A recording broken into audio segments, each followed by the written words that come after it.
A good night of Shabbos, my dear friends. This week, Parshas Noach here in Brooklyn. We light the candles at 5:44.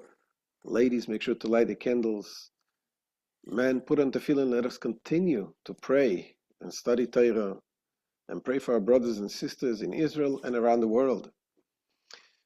So the main story of this week's portion is Noach, the flood. Hashem decided to destroy the world, and saving Noach and his family, and told them to build an ark and bring all the animals into the ark and to start the world from new. And then Hashem promised Noach that is never going to bring a flood ever again. And the question is, why do we learn about this? If Hashem says it's never going to happen again, why do we need to know about this? And the Baal Shem tells us that indeed a physical flood is not happening, but there is also the spiritual floods. And we learn from Noach how to deal with the spiritual floods. What are the spiritual floods? Is the floods of worries. There's the challenges that we have in our lives. There's the bad thoughts that we have. All kinds of running water that's threatening to drown us. And Hashem says to Noach, build an ark. Enter the ark. What is the ark? The teva in Hebrew means an ark, but also means the word. The words of Torah, the words of prayer.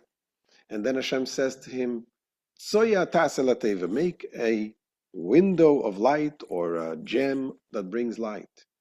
In the words, in the prayer, bring light, bring life. Make it life. And then what happens? Those threatening waters that threaten to drown us, what it does, the Torah says, Vatoram ateva mal pnei hamayim, that the ark lifted itself up above the water. The water itself helped to lift up that person, to lift up the ark. When we have dangers, when we have challenges, and we face those challenges in a way that we realize we enter ourselves into the Torah, into the prayer, that those challenges help us to lift us up.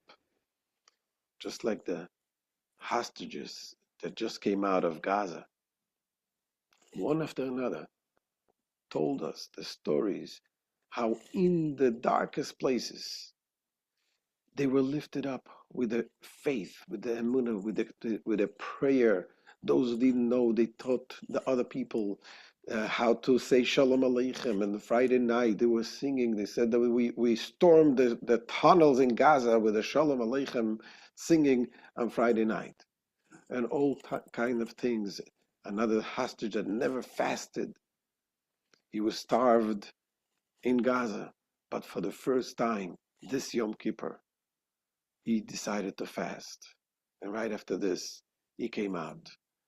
The Munah, they were lifted up from the floods, from the dangers, from the worries that they had. The Munah lifted them up. And this is our job. To continue to build the Teva, and ultimately, when we build this ark, and we bring everybody inside the ark, just like Noach did, and just like in the time of Noach, it says during that year that Noach spent in the ark, there was such tranquility and peace. All the wild beasts, everyone lived in peace together. It was just like in the time of Mashiach. And the same thing, what we will do will lead us to the coming of Mashiach. Let us hope that it happens very soon. Amen. Shabbat Shalom.